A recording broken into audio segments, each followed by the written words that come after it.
Well, welcome to the Mark Zuckerberg Show. Today, Damien and I are discussing which is shitter, Facebook or Twitter. Oh, Damien, you had a wonderful rhythmic flow there. I'm sorry. And you just couldn't pull the trigger. That's unbelievable. And then my face sat all over it. What? What? No, it's MySpace. Okay. Did you ever have a MySpace account? I did not have a MySpace account. I believe back in the day I probably had like Bebo, if anyone remembers that, for like 2 months. Bebo? All I had was Celebrity Nasdaq. That was my social media experience. Do you remember that? I do not remember that, no. I remember our friend Russell had his own Celebrity Nasdaq, and I decided I would break into his account and steal all of his money. So I got in, I knew his email address, obviously, and it said, "What's the password?" I said, I forgot my password, so it said, "Okay, answer this security question." And it was back in the days where you could set your own security question. And his question was, "Sausage?" question mark. So the answer was obviously just sausage, period. And I got in, and I stole all his money. All his virtual money. Is it weird that even before you said, you had to set your own security question, whatever the question was going to be, I just knew the answer was going to be sausage. Oh. I mean, this is like 15 years ago, and I could predict that. Oh dear. Oh dear. Oh no. Oh dear.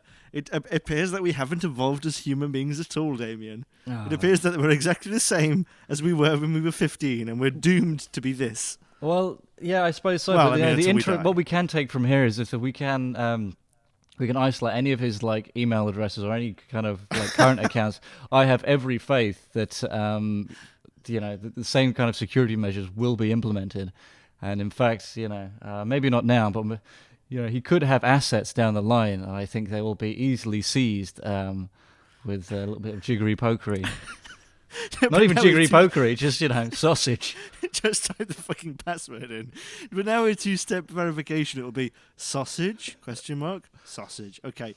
All right. You've cleared that, but seriously, sausage? Like, sausage. Okay then. All right. Now you're in for real. Yeah. Oh dear. I imagine it's such a drag for him if when he has to set those passwords that have to incorporate numbers as well as regular characters. Hate it. I imagine his workaround, though, is that the E in sausage is now a 3. It's a compromise, but it's nothing too grievous by his standards. I tell you, the only data breach I've ever had so far in my life is fairly recently. I checked my Amazon, and the only time I've ever written an Amazon review is for that Hoover that we bought, that vacuum cleaner. Right. Okay. That was very efficient, but then we realised you couldn't empty it. Remember? Yeah, I do remember that. Yeah. Yeah, that's the only review I ever wrote, except for apparently one review I wrote about 5 months ago for a collar that you put on a dog and it stops it barking, and the review was something like, "I like collar very much. It stopped dog do barking." And I contacted Amazon, and Amazon were basically like, "Oh, well, I don't know how this has happened. Sorry." They didn't care. So, it's kind of like, well, someone knows my password, and they've used it to write this. Yeah. So I rewrote it, saying, like, this is a very efficient collar, but after a couple of uses on my poodle, I had to have it put down, and I wrote all this shit. So, well, there you go. Okay, hellfire. Yeah. It helped very much when my dog do barking, though. Dog do barking. Slough, this is Slough. Welcome to Dog Do Barking, Twyford. Welcome to reading. Have you ever been to Slough? I have never been to Slough, no. I think I might have travelled past it on the way to Legoland or something like that as a child. I used to go through it every day for a very brief period, and literally the tannoy announces the stations. You are in Reading, welcome to Reading. You are in Twyford, welcome to Twyford. You are in Maidenhead, welcome to Twyford. Slough, this is Slough. Honestly, every day it's the same recording. Slough, this is Slough. It doesn't do that for anything else. It never says London Euston, this is London Euston. Never does that.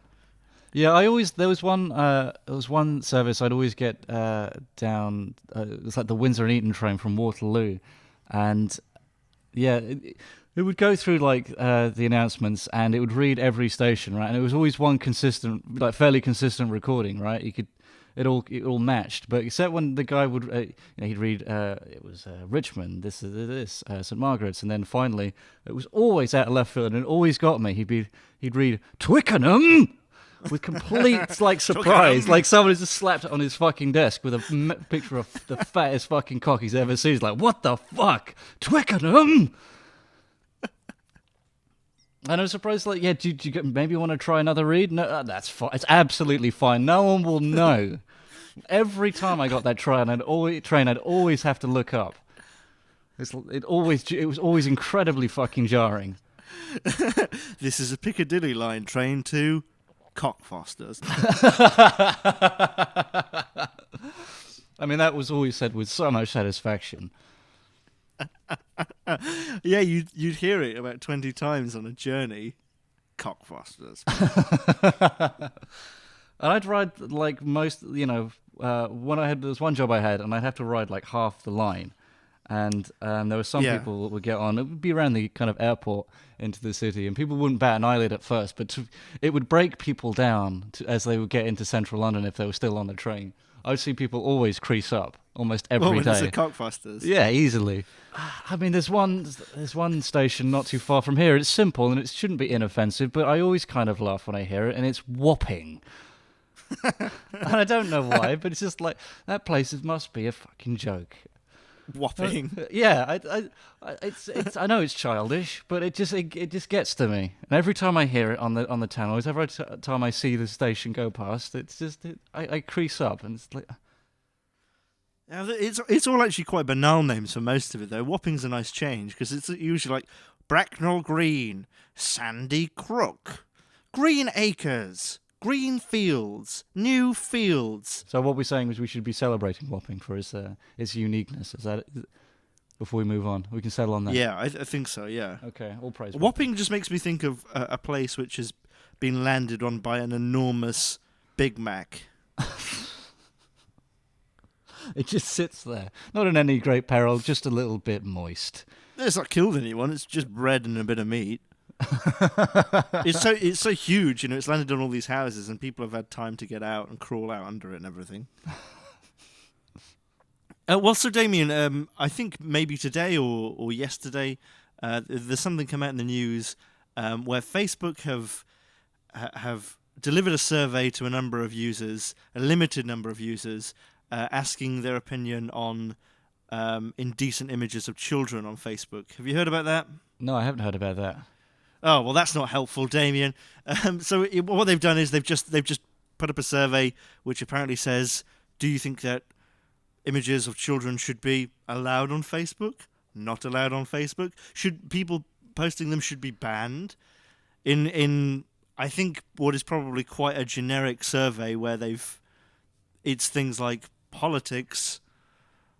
Yes or no? Offensive beliefs. Yeah, it's kind of like that. Yeah, and one of the things that they've included on a list of things to ask people about, should we put advertisements here, is kind of like, and child pornography. Are you all for that?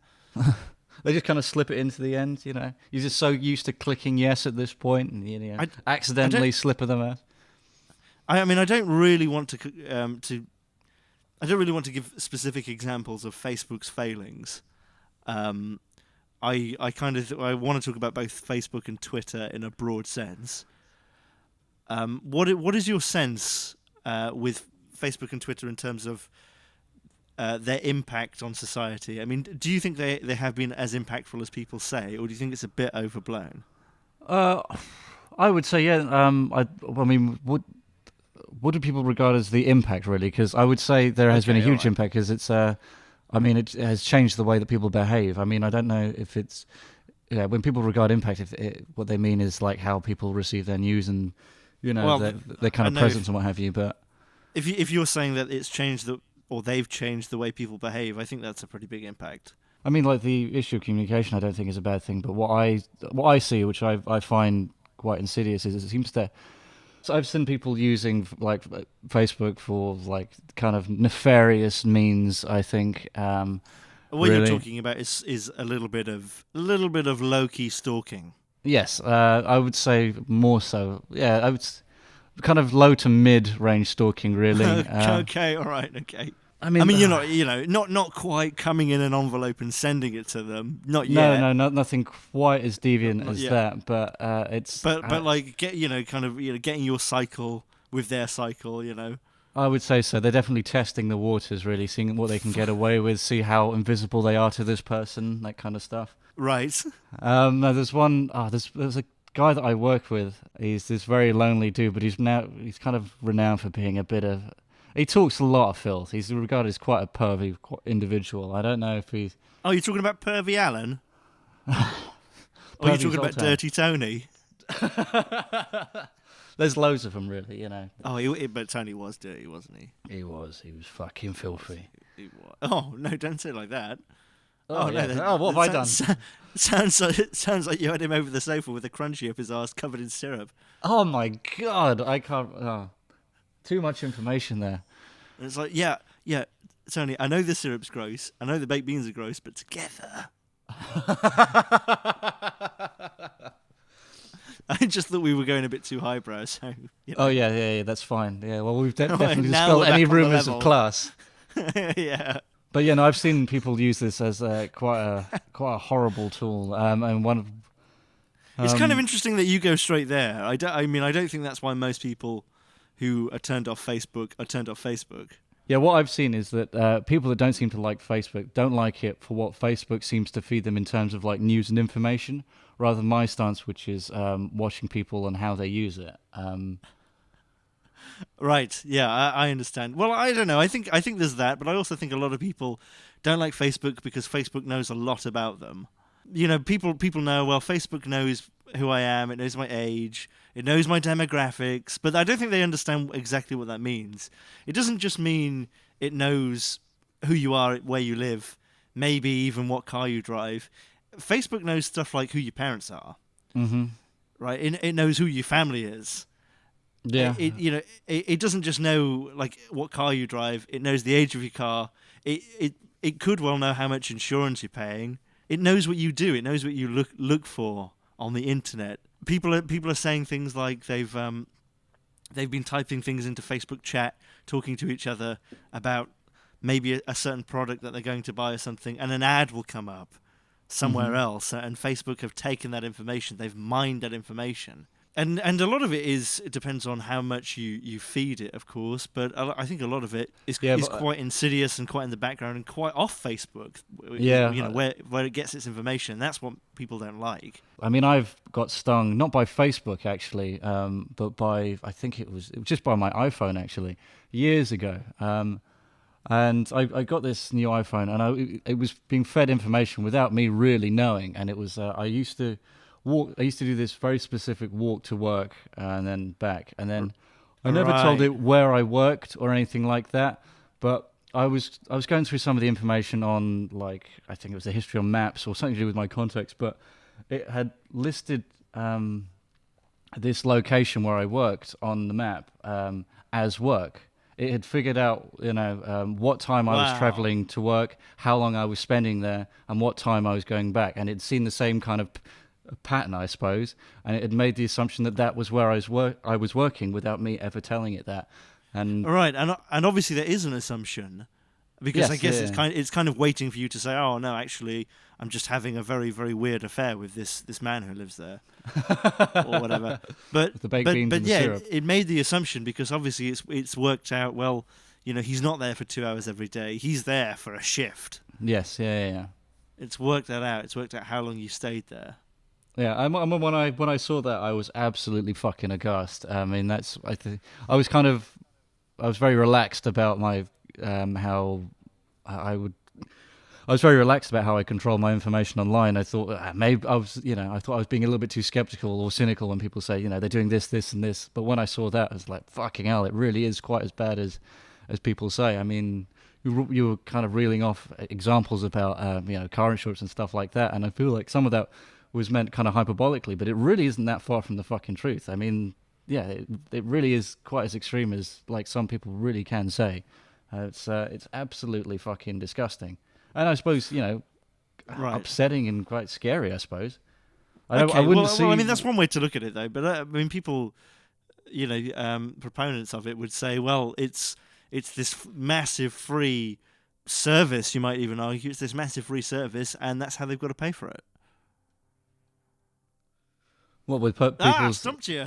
Yeah, I don't know. People pay with the information. You mean?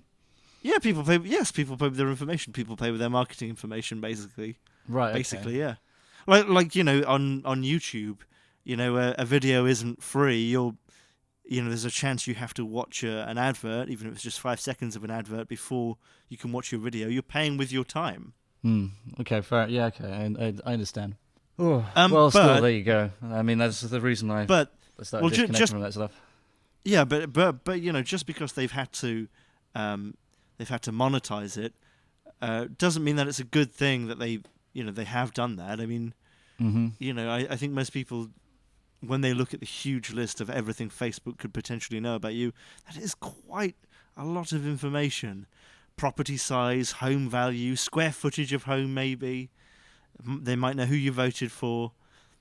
If you write on certain posts, they definitely know what posts you've written on. I wouldn't be surprised if they know certain words that you use, keywords that come up. And that is their business. Their business is data mining, advertising, finding data about people that's really relevant to someone who wants to sell something. And I think the biggest metric that is relevant is your location, right? I suppose so, yeah. If you're a local business, you don't want to advertise to everyone in the country. Yeah, I can understand the logic of what you're saying. It's still really kind of uneasy. I guess because it packages itself as something completely different, really, and has done for a long time. And I guess that's that's insidious about it, really. I went through the Twitter advertising tool once. I've never advertised anything on Twitter, but I went through it to kind of see what it was all about. And they know a lot about a lot of users. Certainly not everyone, and I imagine actually quite a small percentage. But the stuff they were offering was, well, we can advertise your promoted tweet to people who make between $70,000 and $79,000 a year. And when you think about it, if you say, well, I'm looking for someone who makes between that $70,000 and $79,000 a year. I'm looking for someone who makes that, someone who works in Georgia. I'm looking for a man, 50 to 60, and someone who's got a bad health insurance program or whatever. You can really kind of narrow it down to not a select group of individuals, but a much smaller group of individuals, and you can really hone your adverts onto them. And I think, if you kind of talk about it logically and just in terms of economics, it's great. It enables people to be hooked up with products that they might want far more easier. It enables people to be to find out about niche products and for those manufacturers to connect with consumers. But also it's collecting a lot of data which isn't anything to do with that, naturally, a lot of baggage. Mm-hmm. And there's always a risk that can be used somewhere else. Right, and I think that's what people are scared of, and I don't think that's illegitimate. I think that's what I was trying to touch on, but you albeit much more eloquently than I could have possibly done. Well, I've got fucking ham mouth this morning, so I can't be expected to talk at all. Well, I've sent you some encouragement there. Oh, you fucking piece of shit! So I just sent Damien another picture of his own father. Oh dear, yeah. So. Yeah, well, you're doing your own bit of data mining at the moment, and it's only for how handsome your dad is. So Damien doesn't have a Facebook, but that's okay because Damien's dad has like 100 all at once. Dad has a lot of Facebook going on. I always wonder, fucking hell, here's another one. I always wonder what would have happened if I introduced him to other kind of social media sites. I don't think he'd get on with Twitter, but I feel something like Snapchat would be terrifying. I've never used Snapchat. No, neither have I. I've only seen people use it and kind of wanted to walk up to them and just twat the phone out of their hand and just say to them, no, just no. There's one guy I No. worked with who used to just prance around the kitchen with that. With I thought his, it was for taking pictures of your genitals. Well, I have every belief that he would do that in his spare time, but he also had a lot of time at work to kind of dance around in front of the camera. I don't know what he was fucking talking about, but he would do little tours of the kitchen, like here's him, here's this, and it's like, oh, I didn't fucking like it. This is someone that my girlfriend used to work with as well, and like she knew more. She found out more about where I was working just by like see what he would put on fucking Snapchat. Oh really. yeah, no, I hate that. That's kind of like being exposed by proxy. It makes having affairs very difficult, I imagine. Yes, I imagine so. I mean, I have no doubt that that's what my girlfriend was looking for. I think she must have been really disappointed when every time I would appear on fucking camera, I'd be stood at section looking, just scowling at the fucking camera, saying, "Get that fucking thing out of my face," because there I Yeah. am like, online essentially without my permission, with his fucking smug grin all over his face. I used to know someone who had Facebook and wouldn't let his girlfriend be friends with him on Facebook. Wait to Because arouse he, suspicion. yes, because well, you know who it was, and it was because he had part-time, short-time girlfriends who were friends with him on Facebook, Oh, of course. and it's just like you're an idiot. Oh dear. And what happened with that situation? Was she like okay, or was that just Oh, just like his a nail in his coffin? long-term girlfriend, the girl who was really being fucked over was. I mean, I don't know. I can't emphatically say she knew about it and she was in denial, but I always got the sense she must have known. Ah, that is a She very mu- sad story. One of the first things that ever happened to them. This guy was a serial cheater. I mean, I don't speak to him anymore or anything like that, and he's not connected to me anymore. No one's going to find out who he is what I'm saying. But one of the first things that ever happened in their relationship was she slept over at his apartment for the first night, and she found an earring in the bed, and he said, "Oh yeah, and here's the other one," and she A was gift like for looking at him, and she you. was fucking furious, and he said, "Are they not yours?" And she said, "No, I hate them." Right, and if you think about it, she obviously knew, Yeah, of course. and well, she should have dropped him right then, shouldn't she? Yeah, I suppose so. I mean, what an effort trying to wriggle out of that one. Are they Yeah, but yours? that's the thing. He didn't. Are they yours? Are they yours? Yeah, he didn't care. That's the thing. He didn't even give her the fucking dignity of being like, "Oh, well, I was practicing for a play, and I was a pirate and had earrings." And dear. Robbie the Robot came through the wall, the Breezebrook wall, and he had a big pitcher of tea, and he was putting mint in it and sugar, and I was like, put some rum in there, that's a mint Jupiter, and Robbie the Robot was like, fuck yes. And then there was a big tent, and the tent was just like loads of feathers, and it was all pink, like a Sporticus thing, and it was full of earrings, and one of the earrings fell down because it goes to Max Clifford. Well, I tell you what, even without finishing that sentence, I mean, if you were cheating on me, I mean, I'd let you off the hook for that one. Yeah, thanks. But I can't believe that. It's like, oh, they're yours. I mean, I mean, I imagine in his head, like, you just hear, yeah, da da da da da. Aren't they yours? Or like that Was it sort aren't of they or folks. are they? I don't know. Which is worse? I don't know. I mean, I knew that. If you just looked at her in the face and was like, which one are you again? Oh, you're not supposed to be here. Oh, God. Not again. You don't have a dick still. He says nothing. He just checks below the sheets. Like, I hope. Are you? Can we say at least that you're, a genetic female? A genetic female? That doesn't mean anything. He was a crass man. Hi, I'm genetically female. What are your thoughts on Twitter? Because I think that Twitter is in many ways a much more laughable sort of platform.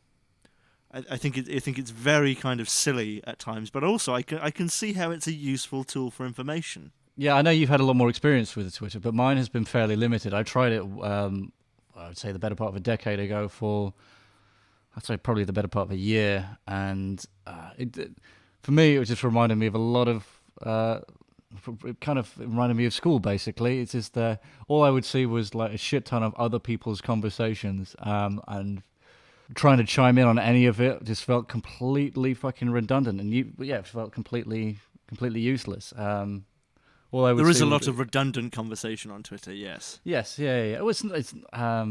I mean, that's not quite what I was getting. All I'd see was it felt almost cliquey in terms of a lot of the stuff that I was following, trying to like keep up to date on. Because even if it wasn't like necessarily like these large accounts or famous or anything like that, it's just regular users. Even so, me trying to fucking find my way in any of these conversations, it just felt for me like trying way too hard. Just kind of if it was say like school, it's just me stood out on the outside of a crowd going, "Hey, what do you think about this?" and just being completely fucking ignored. Is that what happened, Damien? Were you just stood outside of a crowd at school pulling cheese out of your toes, going, "Look at this, smell this." Enjoy this. Guys, don't you think this is cool? Look at the sky.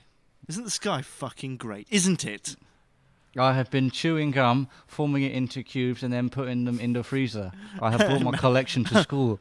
Tell me I am good. I will put these cubes together and I will make myself a wife. An angular wife. Very angular. Guys, why don't you like me? Someone talk to me. Tell me I'm good.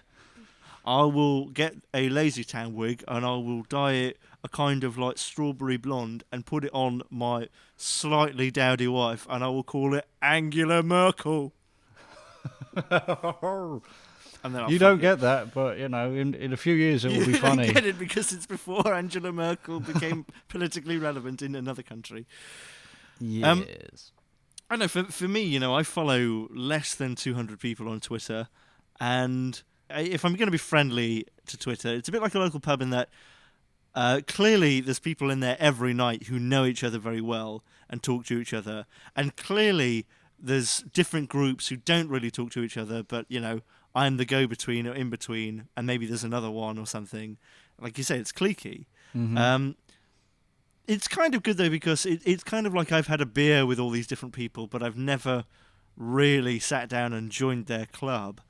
Because some people are on there very, very religiously, and you hear people say like, "I missed you on Twitter last night," and all this, and I don't think that's a negative thing. I just think it's a bit of a waste of time. But also, watching fucking the Crankies on TV is a waste of time, and I don't think that Twitter is shit because of that. I think Twitter is shit because it's full of porn and bots and bullshit scams. I don't think Facebook is shit because people can take photos of themselves. I think it's shit because or a small portion of them take photos incessantly of themselves like madmen. Mm-hmm. One of the things I've always like loathed the most about these kind of social media platforms as a whole is it really gives people excuses to really kind of love their lives a lot more the way and celebrate it, and it's like, oh really, guys, it's just. But that's not true, is it? These people don't love their lives more. No. I think that a lot of people are.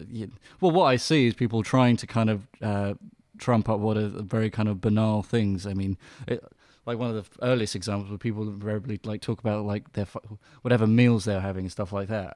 I feel like the only reason that some people like tolerate it is because they're doing exactly the same thing, and there's this understanding that if I gratify you and the rubbish that you're talking, you'll kind of do it for me, and it's just You mean it's a bit kind of like, well, that this is a charade, but if you go along with it, I'll go along with yours.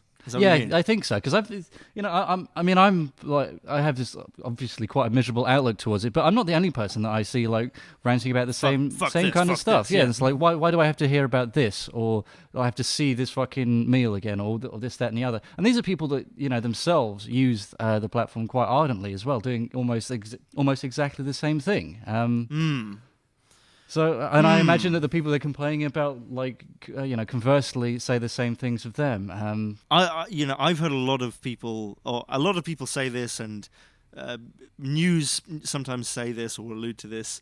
Facebook and Twitter and these things are bad for you emotionally, and they're actually antisocial, social and all of that. And I don't really buy that exactly. I think that they can be insidious and they can be dangerous. And I definitely want to talk more about people overusing this stuff. Or misusing it, I definitely want to, if you like, I definitely want to talk more about that. I wanted to say two things, and the second one is of course, a massive tangent. I saw Ken Livingstone the other day, and he was talking to Barbarossa. No, the first thing is I actually have had quite a positive experience on both Facebook and Twitter, in that both my accounts are kind of, my public-facing accounts. I don't have a personal Facebook, and I don't have a personal Twitter. They're very much. I understand. It's me, George. It's this is my YouTube channel. It's that. And I'm not posting pictures of my dog. I'm not really. Maybe occasionally I'll say, "Oh, it was warm today," or some shit. It was hell outside with this weather. I don't have the same experience as people who are using it all the time or anything, but I do get a lot of people who message me and ask me questions and things, and I find that experience is usually almost always quite positive. Usually, there's an actual dialogue that happens often. Maybe someone will write to me on Facebook, and I don't respond to everyone on Facebook because some mad people. Sometimes someone will say, "Oh, I saw this video and I thought you might like this," or something, and it's interesting. And on Twitter, it's much more laid back, and people send me pictures they've drawn of me, and I'm. It's like, "Hey George, this is what you'd look like if you were a shit rat." Please tell me this is true. I need to see this. Hey George, this is what you would look like if you were a poppadom with with a golf hat. It's there's not any specific examples, but there's a lot of kind of like friendly bullshit. I'd say that kind of comes towards me and stuff, and it's good. But at the same time, I'm not in there very often, and I wouldn't enjoy it if I was in there too often. Restraint is definitely the key, I think, for an enjoyable experience. It doesn't necessarily come down to restraint in some cases that have kind of upset me. I had experiences with people, and I know other people did as well. When you're online in these services, it can, if you're not. Oh yeah, right. It will tell you when you're online, and like a lot of these messages. Again, I know you can set it otherwise, but before, when I was kind of ignorant of this, it'll tell people when I'm available to talk, and it'll tell them when I've seen their messages and stuff like that. And I don't know. I always, when it came to like sending someone a message by any kind of like text platform, it was because I didn't want to speak to them directly on the phone. It was something that I could kind of take and leave and deal with in my own time. I found a lot of people would invariably use that information to kind of keep tabs on me when I was online, and in turn make expectations about when they should be able to, when they can expect to be able to talk to me. They weren't isolated cases, and I would see other people, hated the same fucking thing about it. We got to a point where if you suddenly fucking switched it, I mean, some people would treat that with fucking suspicion, and I was just even like the finer points, just for me, just gave me grief because people were using, the information that was available to them to, well. Yeah, to basically keep tabs on you and exactly. say, why aren't you responding to my messages immediately? Which is not what people do. A lot of people look at messages and think, well, I will reply to this just in an hour. Mm-hmm. Yeah. I don't think that's unreasonable, but I used to get that a lot as well. I used to get that on Skype, or if someone had called me on Skype and I'd pick up and they'd be like, oh, but it said you were offline. Oh, were you on Invisible? But in fairness, I did have a job at an office, so, I was doing shit, so piss off. Yeah, well, I was meant to be online, but it was like, oh, fucking, I'm so hungover. Listen, it's 1 p.m. You cannot expect for me to be on my game already. Yeah, you've got another 7 hours at least, I won't function till the sun's down, all right? Down. Not before dawn. Before dawn, I'm fucking wasted. Again, the cycle starts all over. Okay, so I said before that I wanted to go on a tangent, and my tangent is this. I think a lot of people on Facebook especially, but I imagine also Instagram and Snapchat, they're creating as you have alluded to, the double plus good version of themselves, where every photo is them with their girlfriend, and everyone looks pretty because it's got a filter on it, and it's a photograph taken in a certain way, and they're with their family and everyone looks really happy, and they've gone to a water park, and they're at somebody's wedding, and it's all of that. It's always and a very no one, busy, interesting life. yeah, you never get people taking photos of what really they usually do, which is just I sat in my pants and watched Walking Dead. Yeah. I've got cheese dust on my chest. Most people through through all the stratas of society, they do that. They might not Walking Dead, but fucking Frasier, he just sits in his pants and listens to the symphony. It's the same thing. You sat in your pants somewhere. A lot of people get into this kind of like almost keeping up with the Joneses sort of competition thing, where they're trying to look like they're the happiest of their friends and all of that. And as regular listeners may well know, despite appearances, I'm not exactly a cool sort of guy. And Sorry, I shouldn't laugh too hard at that. I've had bad luck with aphrodisiacs. I'm not convinced. No, I am. I'm fucking as cool as butter. But certainly when I was a bit younger, I wasn't. And I guess as a teenager, I felt a little bit left out.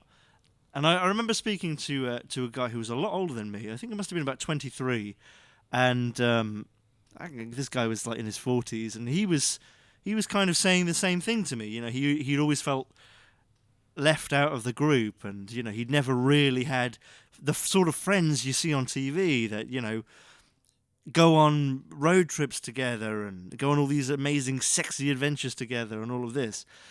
And as I got a bit older into my 20s, I don't know if I became any cooler, but I definitely became.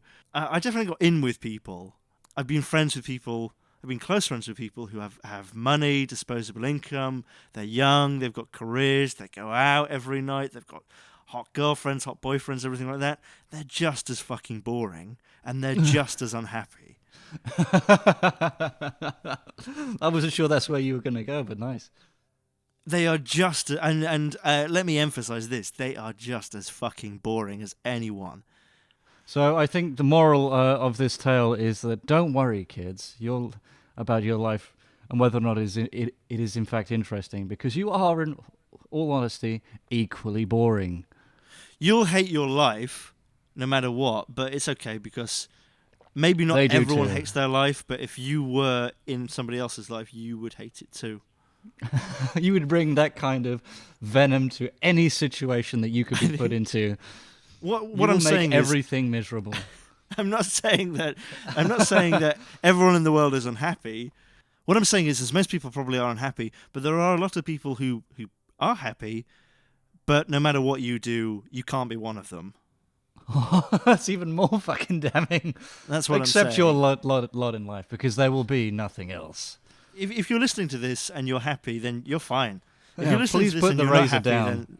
then that's it. That's someone's like, oh okay, I'm pretty happy. I don't know why I was going to kill myself. What I'm saying is, if you're listening to this podcast at the moment you're at now, that's the moment you're going to be at for the rest of your life. Because this is the final moment. End it. Well, I imagine if they've got this far, they're taking it as gospel anyway. If they've got this far, they've probably slid halfway down a cold bath with a cold bath that is just like opaque with blood. No, I think they're just running the engine in their car with the windows up. So Damien, which is shitter, Facebook or Twitter? Oh, nice! You finally said it. There we go.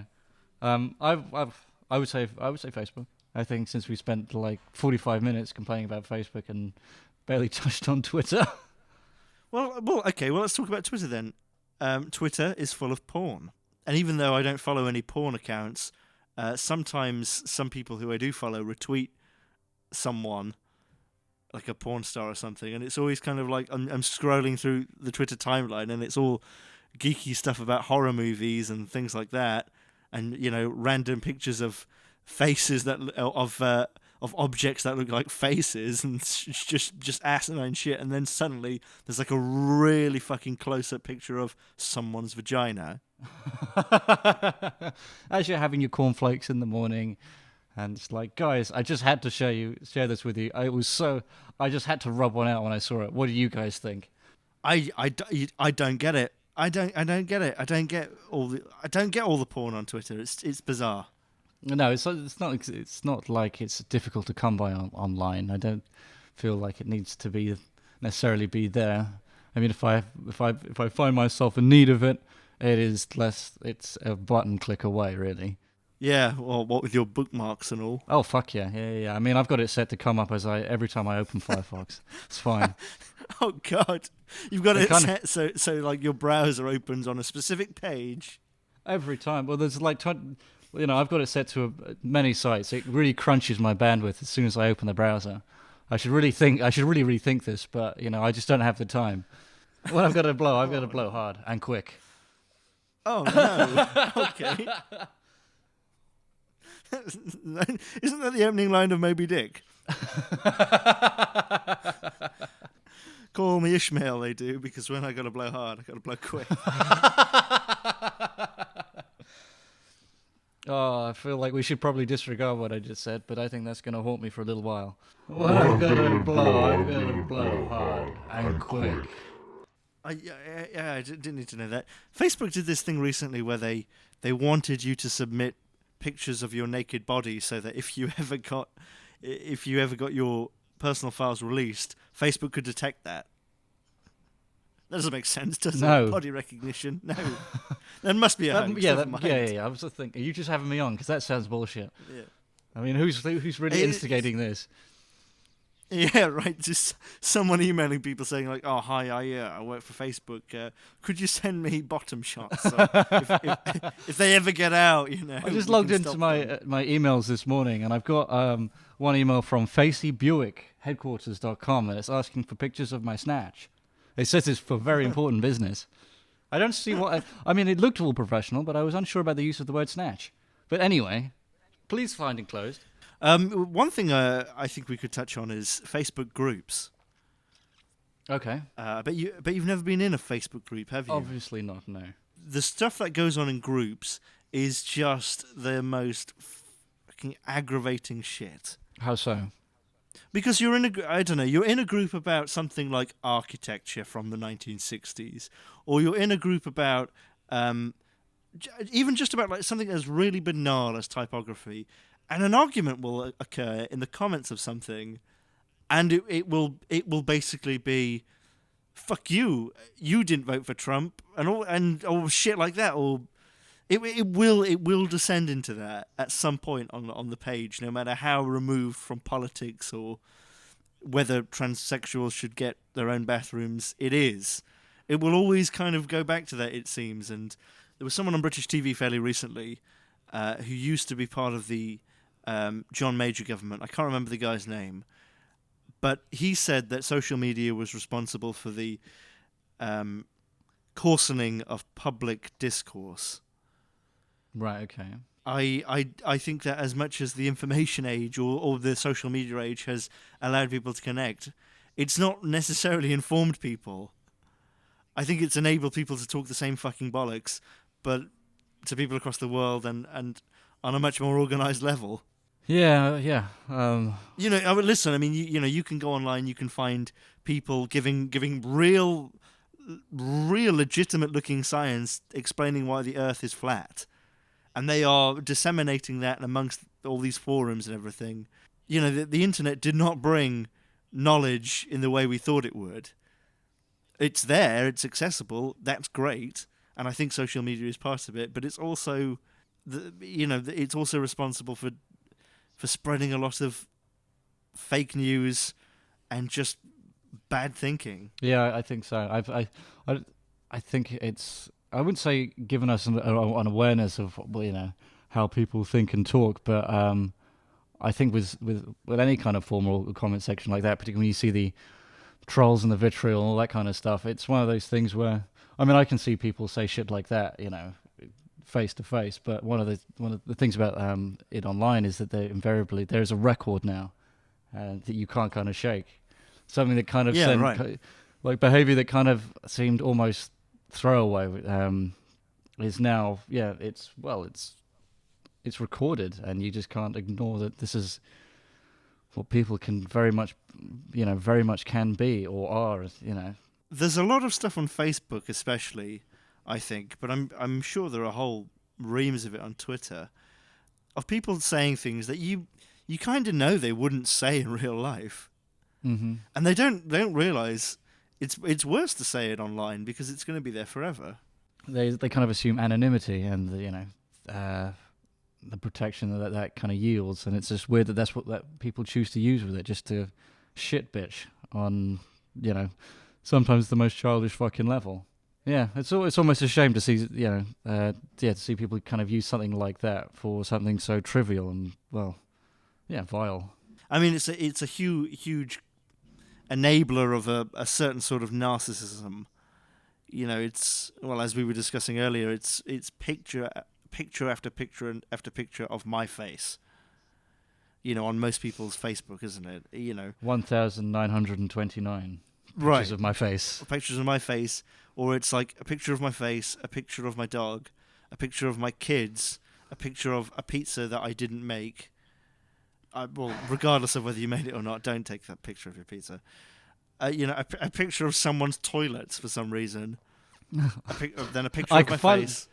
I finally got round to cleaning it, guys. #proud. That same picture of my face. #shit free. Look, it's the same picture of the toilet, guys, but in sepia. Oh, everything's brown now. Oh, arty. It's like, look at me. It's like I'm Tracy Emin. Well, that makes me want to go on some random person's Facebook page and just go through all 1,200 pictures and just write on every one derivative, bullshit, derivative. I don't know. Do you have any specific memories of incidents on Facebook or anything? You never got into an argument or anything, right? I very rarely commented.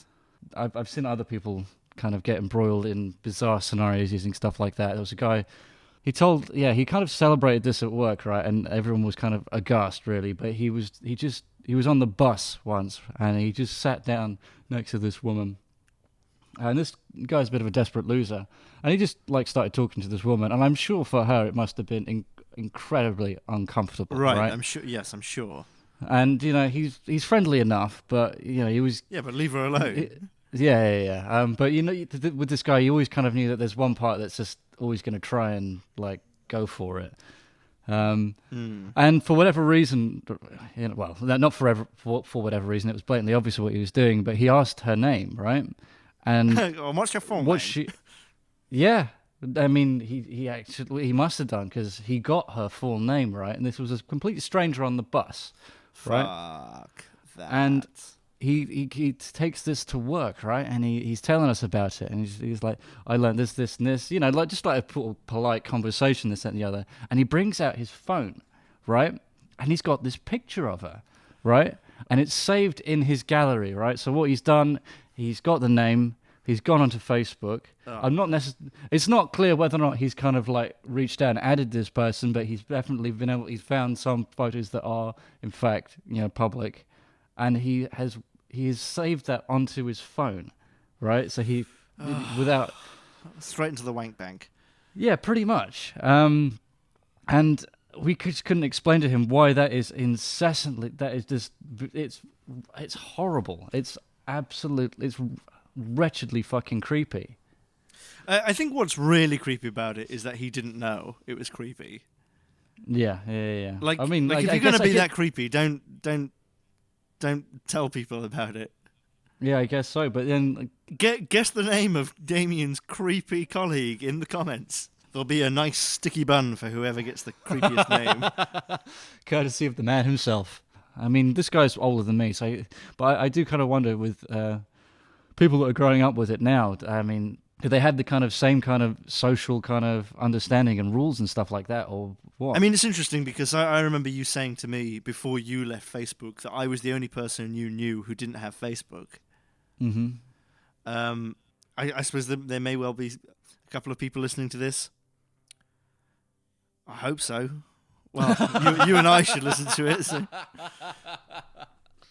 I think there'll be a couple of people who are listening to this who maybe are a bit too young to really know what MySpace was. That's still up. If you want to check that out, you can see how remedial social media was when it first came out. And I know I never used Bebo. Yeah, I don't think that there are any traces of that. But yeah, MySpace is there, and it's interesting what an internet graveyard looks like. Well, there was a window in time where, if you were gonna talk to someone, they would say, "Okay, I'll give you my BlackBerry Messenger." Yeah, I seem to remember it was around it was a little bit later than that, maybe like 2011 when England had those riots. You mean the ones in London? Yes, yeah. No, I think Yeah. there was a couple up and down the country, and Right, I remember yeah. reading something. It's like the police were trying to solicit BlackBerry because they realised that a lot of the way that these kids were mobilising, they were using BlackBerry Messenger at the time. And they said, Oh, really? Yeah. Oh, They said, I'm need sure access. that. Okay, really? Yeah, I think so. Okay. And they were You're not kind thinking of an earlier one, are you, or something? I thought by 2012 sort of time, iPhones had taken the market. Yeah, well, they were rising popularity, but they didn't have. I don't think that Okay. that same platform at that point. You were still like texting through your cellular, your carrier, I think. At that point. Right, yeah. I remember having to do that, and it would cost something like 11 pence to send one text message. Yeah, It could only be something like 280 characters, or maybe even 140, like Twitter. And now, everyone does it incessantly. Well, yeah, they do it incessantly on Facebook and blah, blah, blah. I mean, it's got to a point where like an actual phone call is somewhat of a rarity. It's almost becoming novel, I've heard a lot of people say they're annoyed if someone calls them. Oh yeah, I'm of that camp as well. If my phone rings and I'm on my downtime, I'm like, this is a drag. Right. I am of that camp too in that regard. But also, there are times where I've had like a half an hour email conversation with someone, and it could have been resolved. The problem or whatever, it could have been resolved in like 2 minutes on the phone. Mm-hmm. I mean, I'm definitely someone who, if there was a problem, I don't know, if we were working on a project or something, if there was a problem, a real problem, I would call you, like immediately. I just wouldn't want to worry about it. I wouldn't want to be like, well, I'll email him and then I'll look in 4 hours. Like, no, I want to know now. But at the same time, I don't want people phoning me. Yeah. I mean, you would think that, but I've had like my boss kind of try to doesn't really have necessarily problems, but he needs answers about work-related stuff, and invariably I'll get like a text through fucking WhatsApp. Yeah. And then my phone is in complete disrepair. It's I'm terrible to get hold of by phone. And I will not have access to this like simple text because my phone and my carrier are not coordinating, so I get things like 2 hours out of the loop. So I'm not responding to things in any kind of remotely useful kind of time Right. frame.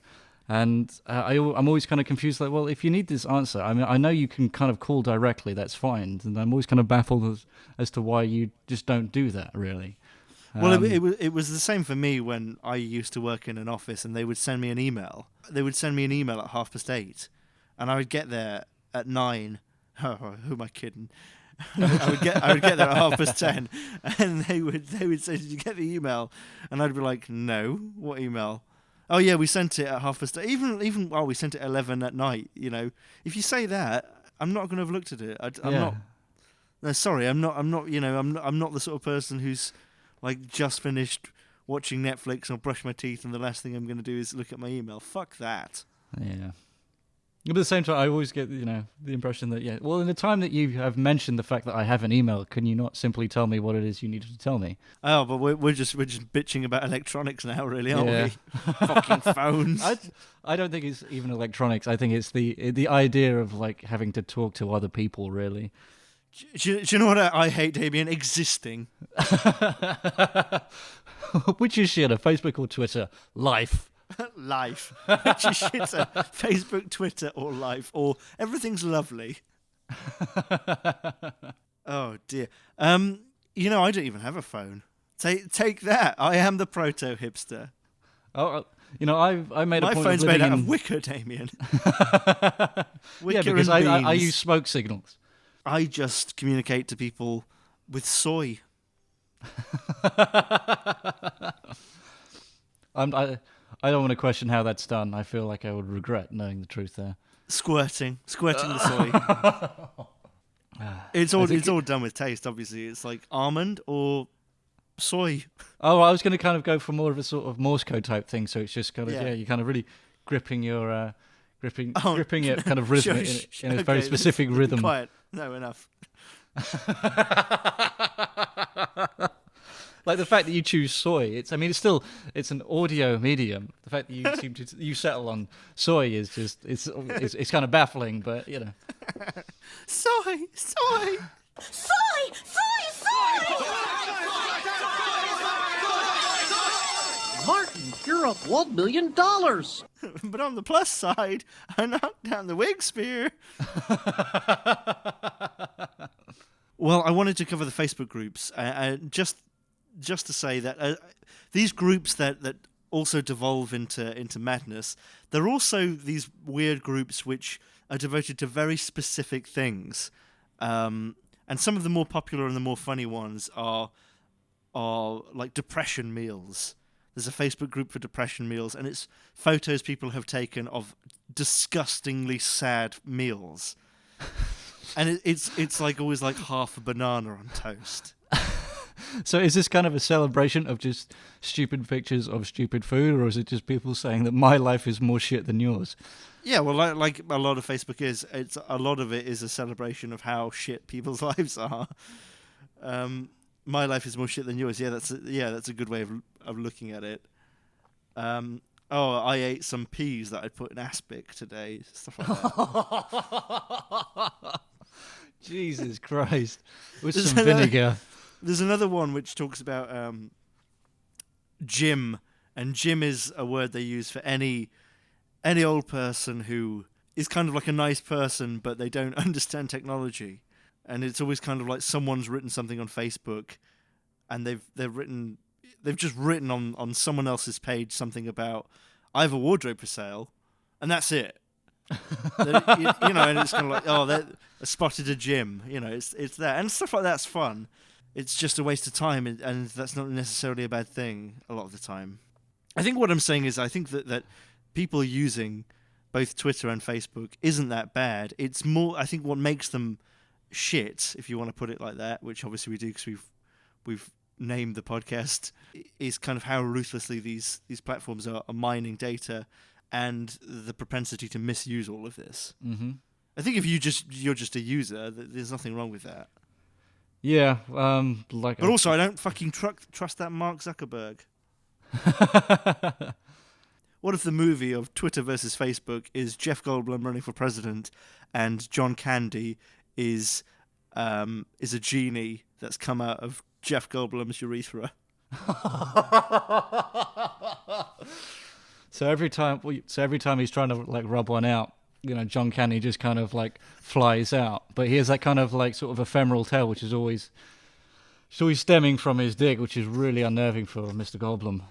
So if Jeff Goldblum's porking his missus, right, does that mean that John Candy will explode out of his wife, or will he just kind of like fade through? You mean like explode out of his wife, like she will turn into like meat shrapnel? Yeah, yeah, or like, become as John Candy, I don't know. Or does he kind of like fly out of her mouth? What do you reckon? Meat shrapnel. I reckon Jeff Goldblum notices that he's becoming sharper, stronger, clinically insane, and that bits of him starts to fall off, and beneath him, John Candy emerges. Like, so the someone's in a bar and he's like, you like candy bars? I'll give you an arm wrestle. So the setup for this is there's a lot more disbelief, because he had the same accident with a teleportation device, which is somehow John Candy muscled his way in there, unbeknownst to Jeff Goldblum. It's a premise that we can't buy, but a genie John Candy as well. So Jeff Goldblum is turning into John Candy, but he also has 3 wishes to grant anyone. Good news for Gina Davis. All right, so which is shitter, Facebook or Twitter? Vote now. And then we'll put it up to a vote, Damien. Won't that be nice? Do you think we should do that or not? Yeah, why not? Yeah, I mean, it's Facebook, obviously. Join us next time where we'll be discussing transplanting Jeremy Irons into films to make them a little bit weirder in a way that only Jeremy Irons could. I suppose Boy George could make them weirder as well, couldn't he? That's another podcast. No, All that's right. good. That's what we'll be talking about next week. Just Boy George. join us next time where we'll be discussing how transplanting Jeremy Irons and Boy George into various films would make them weirder. All right. See you then. Bye. Goodbye.